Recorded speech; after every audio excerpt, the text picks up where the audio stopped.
Jean-Claude Van Damme finally talks about Steven Seagal again. Not only is what he says shocking, it's even worse than anyone thought. They had fans who begged for answers, made guesses, and even hoped for a famous on-screen reunion for years. Instead, they got something much more dangerous. It all began with a vague Instagram post that seemed to be about peace, but that was just the calm before the storm. Now, after decades of stress, Van Damme has come forward and told it like it is. You will never know Seagal, their fight, or the truth behind Hollywood's biggest martial arts story the same way after hearing what he says. The war in silence starts. If you went into a video rental shop in the early 1990s, two names would almost jump out at you: Steven Seagal and Jean-Claude Van Damme. In the eyes of their fans, they were martial arts heroes and the epitome of what it meant to be a real action hero. There was one that had championship medals and spinning kicks. The other person had cold steel, like eyes and sharp Aikido wrist locks, but fans back then didn't know that there was a real, life feud going on behind the high-stakes fights and slow-motion blasts, one that is much more personal and not at all planned. At first, there wasn't a clear conflict. No comments in public, no news stories in tabloids. But if you paid close attention to the interviews and the talk behind the scenes, you would hear something strange. It was common for Steven Seagal to brush off other martial artists, especially Van Damme. During news junkets and conversations behind the scenes, he called Van Damme a dancer instead of a fighter, an insult to Van Damme's early dance training that was meant to make his fighting skills look bad without actually naming him. People in the business knew what it meant, even though it was subtle or even sneaky.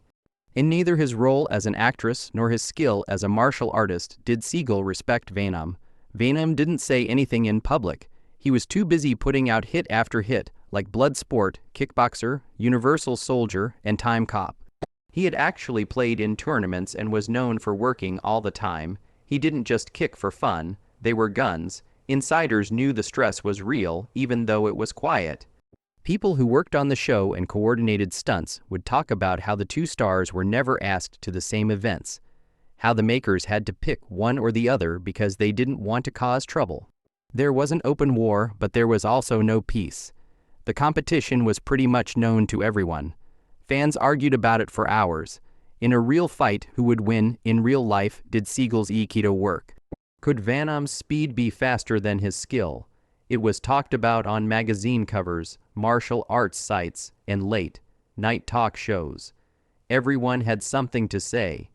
Everyone took a side, but the two men stayed away from each other and never spoke to each other directly until one night. But that can wait. For now, it's important to know that this wasn't just a feud between two people. There was a clash of ideas here. Van Damme stood for the flashy, high-energy style of traditional martial arts and competition kickboxing. The grounded and strange air of Aikido was represented by the Seagal, moving, mysterious, and almost spiritual. Their roles on screen were a reflection of how they moved through Hollywood. Van Damme was sweet and emotional, and he often showed how he felt. Seagal seemed moody and far away, and there was always something going on beneath the surface. Even though there was stress, they were still connected. Seagal would come back with his own part every time Van Damme had a new hit. Every time Seagal's movies got darker and more serious, Van Damme made the stories even more emotional and open. It was like seeing two painters work on the same canvas from different sides. As always, the shapes and strokes are different and stand out from each other. It wasn't just a Hollywood gossip by the end of the decade that they were having trouble getting along. There had been a Cold War for many years. It was a war of looks, of quiet, and most of all, of pride. And it wasn't just movie stars behind all the interviews, roundhouse kicks, and serious speeches. They were good at martial arts, and in their world, you have to work for attention. Soon, one of them would ask for it in the only way he knew how. What happened at the Stallone party? The fight didn't happen for years. A current running beneath the surface of Hollywood's fast-paced action scenes. Then there was the party, which was meant to be a relaxed, even happy get-together. The kind of event where stories and handshakes are freely shared, and everyone goes with a tale to tell. The host was none other than Sylvester Stallone, who brought together a lot of action stars in his movies called Expendables. People would remember this party as the night that almost blew up for years to come. It was the late 1990s, and the golden age of heroes who dropped one-liners like a rock was coming to an end. But at Stallone's house, everyone was in a good mood, and there were a lot of people there. Bruce Willis, Arnold Schwarzenegger, and far more. Two men who had never seen the same movie together, barely spoke the same language, and didn't respect each other were there. Steven Seagal and Jean-Claude Van Damme. Most people say that things began peacefully. Drinks, chats, and laughs. He then started to talk about other people, as he had done before, instead of his own movies or accomplishments. According to Stallone, Seagal's comments went in a similar direction, making fun of Van Damme's background by calling him overrated and questioning whether or not he was a real martial artist. He might not have thought Van Damme would hear it. He might not have cared. Van Damme heard, though, and this time he didn't want to be quiet. What happened next is now a famous story in Hollywood. Van Damme went up to Seagal and talked to him immediately. There are no cameras or acting doubles. He didn't hit anyone. Instead, he put out a dare, get outside and settle down like a real martial artist. Stallone says Seagal brushed him off and tried to laugh it off. Van Damme didn't move. He told him again to back up what he said. Seagal turned down. He quit the party for good. That's where this could have stopped. And nervous moment, yes, but nothing major. Van Damme wasn't done yet, though. In the late evening, he found Seagal at a nearby bar, where the bird had gone to get out of the heat. To the shock of everyone around, Van Damme dared him to another fight. Again, Seagal said no. The event turned into a story very quickly. Some said it was a fake. Some people said it almost got ugly. However, Stallone acknowledged it many years later, saying it was one of the tense fights he had ever seen at a party. His words were straightforward. Van Damme was too strong. Seagal didn't want to be with him. For Van Damme, this wasn't about putting on a show, it had to do with honor. If someone questioned your discipline, training, or authority, you stood up for it, not with insults but with facts. He thought martial arts were more than just steps. Seagal broke a rule that was a way of life. The fact that Seagal said no didn't hurt him in Hollywood, though. Not right away. He kept making movies and building up his mysterious image, but the story stuck with martial arts experts and people behind the scenes. There was someone who wanted to fight, but that bird not only flew away once, but twice. Van Damme, on the other hand, never talked about what happened. He didn't go on a news tour to talk about it. It wasn't turned into a movie by him. He didn't do anything, just let the quiet do its thing, but the harm was already done. It was too late to stop the Cold War from getting worse. That night made one thing clear, but it didn't settle the score. There was no news about this fight. It was about them. Everyone knew that Van Damme was just beginning, but they didn't know it. The fight worth $20 million that never took place. In public, the fight between Van Damme and Seagal had died down by the early 2000s, but behind closed doors, it was still very much alive. In Hollywood, the party event became a story that people should learn from. It was one of those stories that everyone said they heard from someone who was there, but neither man had ever spoken out to clear the air or settle the score, not in the ring, on TV, or even in words. Then, just when it looked like the rivalry would be forgotten, something big came back to the top. Van Damme dropped a bombshell in an interview with The Telegraph in 2023 that shocked everyone in the action movie business. He said in a cool, almost amused voice that someone had once offered him $20 million to fight Steven Seagal. It was a real fight in Las Vegas, not a scene from a movie. The idea was for two of the biggest names in martial arts to fight in front of a lot of people at the Mirage Casino. Not a trick double, 2 black belts and 1 ring. They wanted to get me and Steven into a fight at the Mirage, $20 million each. He didn't want to fight. It was like getting hit in the gut by the comment. It is straight and quiet, but you can't ignore it, that this wasn't just a rumor or a fan-made story. The idea came from Peter Guber, a well-known and respected producer in the business. It was real money. The place was real. Van Damme said yes. Seagal never showed up, though. People in the news used the quote in their stories. YouTube channels broke it down. The forums lit up. Fans were shocked. Some people were shocked that the offer had been made at all. Some people couldn't believe Seagal said no. It was the fight of the decade, $20 million, and the stadium was packed, but he ran away. Naturally, questions came up next. Why did Seagal not say yes? Was it fear? Was it pride? Or was there something more planned? He didn't want to risk the picture he had worked so hard to build over the years. After all, Seagal had always put more stock in his mystery than in beating people in a ring. Van Damme had actually fought in tournaments, but Seagal's success had started with demonstrations and not tournaments. His Aikido background is real, but it was never put to the test in fight like this. Also, there was the matter of pride. If Seagal thought he was better than that, he might have thought the offer was beneath him. Or he might have known that a real fight would settle more than just a grudge. It would show things about both men's pasts that could not be changed. Van Damme didn't brag when he told the story. It was almost like he was finally tired of keeping a secret that no one believed because of the strange way he said it. There was no need for him to lie. There was no doubt about the numbers. What Seagal said was more clear in its silence. Even though that story was told, there was still no real resolution. Seagal didn't answer. There was no call for a rerun. There was never a late career fight. The chance went by, as so many stories do, slowly fading into what-ifs and guesses. That offer and that missed moment were more than just money for fans, though. It became a symbol for the whole Van Damme Seagal story, an argument based on pride that was inflated by quiet and shaped by a fight that never happened. What happened next would make that lack even more noticeable. Because Van Damme did something that no one saw coming, just as everyone thought the fight was ending. Something that would make everything different. The trick of Instagram. It took place in silence. There was no press release, red carpet, or big trailer. Just one Instagram post from Jean-Claude Van Damme made fans do double takes within hours. He was sitting next to Steven Seagal at the same table, holding his glasses with a smile. That is Steven Seagal, of course. It looked like a friendly toast in the text. Thanks for the great dinner, Steven and your family. Have a wonderful birthday. A big news will be coming soon, and the internet blew up all at once. Action movie fans went crazy when they saw these two sitting down together after decades of cold silence, mysterious jabs, and close calls. Was it a sign of peace, the end of a long fight, or the beginning of something even bigger?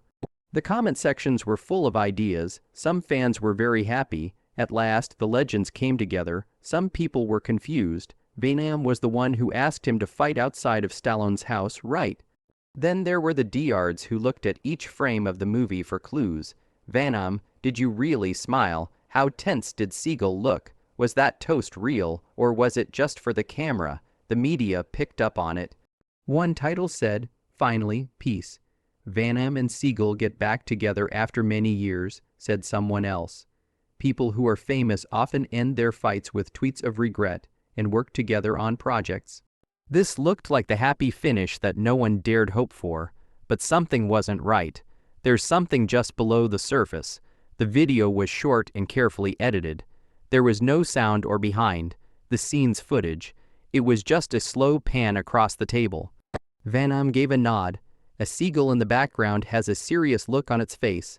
What people remembered most was the last line in the caption, "Big news coming soon." What kind of announcement? A movie? A documentary? Or a martial arts show? Was this just smart marketing, or was something real going on behind the scenes?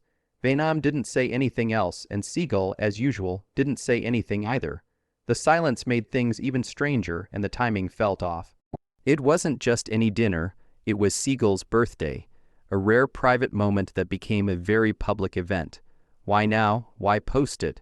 Why hint at working together after avoiding each other for years by dodging, making fun of, and avoiding any real acknowledgement? Some fans thought it was real, while others weren't so sure. If Van Damme had really put the hatchet down, why hadn't he said more? Why hadn't Seagal?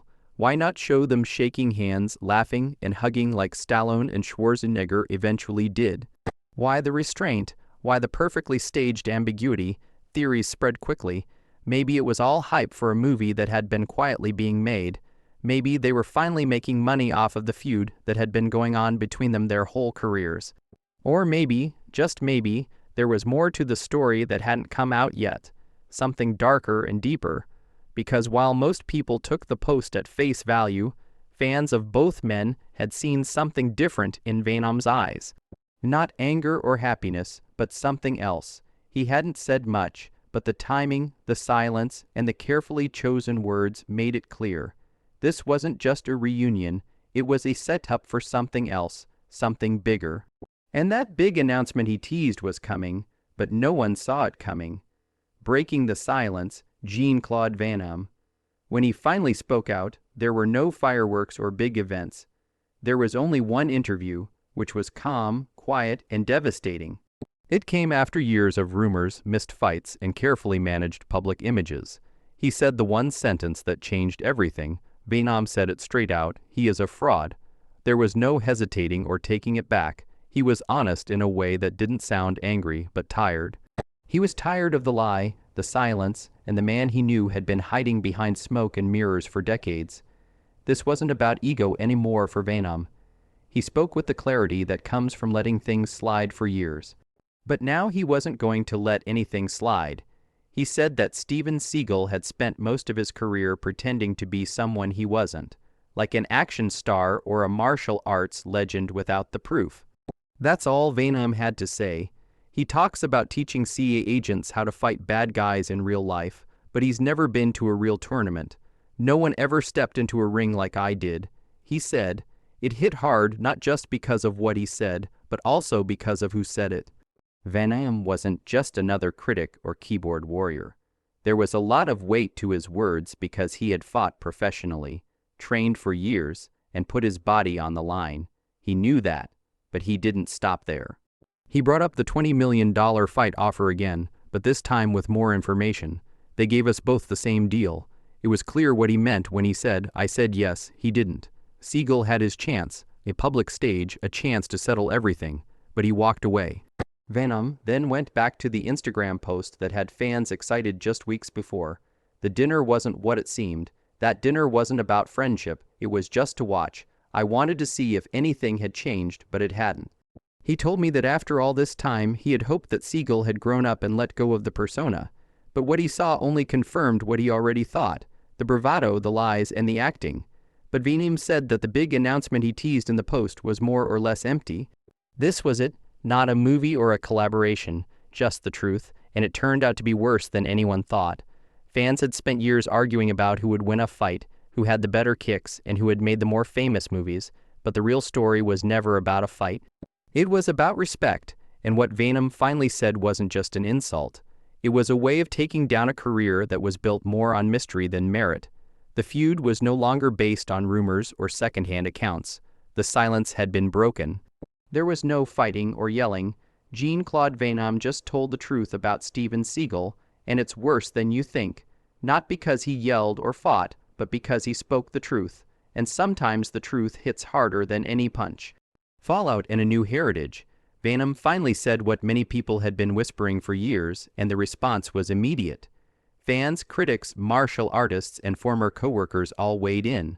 Some were shocked, some were vindicated, but almost no one stayed neutral. The quiet rivalry had turned into a public reckoning, and the question now was, where do the legends go from here? Steven Seagal didn't answer. Not in public, not in interviews, and not even in a vague social media post. He kept quiet, as he always did when there was controversy. But this time, the silence didn't feel like a mystery. It felt like absence, a void, a missed chance to defend or deny. His supporters tried to make sense of the comments by saying Van Damme was just angry or that this was all for attention. But that explanation didn't stick.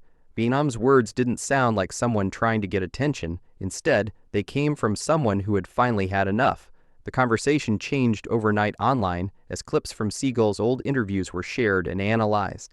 The crazy stories he used to tell about fighting off gangsters, training elite agents, and breaking arms behind closed doors seemed more like made-up stories than true stories. Videos of Van Damme in real tournaments started to surface again. These showed him training, sparring, getting hurt, and winning. The contrast was clear, and martial artists started to weigh in. Some were polite and supported Van Damme's point of view, while others were more direct and said that Seagal had a reputation that he hadn't earned in real combat. What people used to keep quiet about out of respect, fear, or politics was now being talked about in public, and the longer Seagal stayed quiet, the louder the conversation got. But it had an effect beyond his image. Fans who had looked up to both men as heroes had to reevaluate. No longer was it about taking sides, it was about the truth. What did it mean to be a martial artist? Was it about image or effort, performance or practice? And could someone still be a legend if the foundation of that legend was, as Van Damme put it, a carefully constructed illusion? After the fight, things were strangely quiet for Van Damme. He didn't get any follow-up interviews or go on a press tour. He stood by what he said, which may have been the point. After decades of avoiding the subject, he had finally faced it head-on, and by doing so, he didn't just settle a personal score, he changed the story.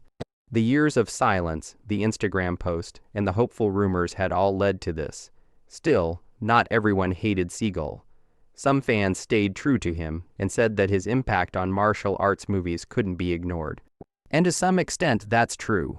His early movies helped make Aikido popular and showed a new way of fighting on screen. But a legacy isn't just built on what you show. It's built on what you prove. And that's where the story of Jean-Claude Van Damme and Steven Seagal ends. Not in a cage match or a movie, but in the stark contrast between two men who walked the same stage but lived very different lives. One built his career on discipline, fights, and being emotionally open. When the silence finally broke, it wasn't fists or kicks that made the biggest difference. Honesty.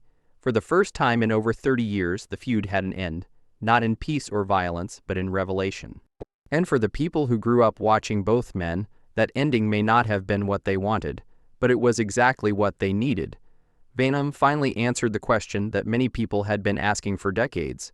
Was Steven Seagal the real deal or just his best performance?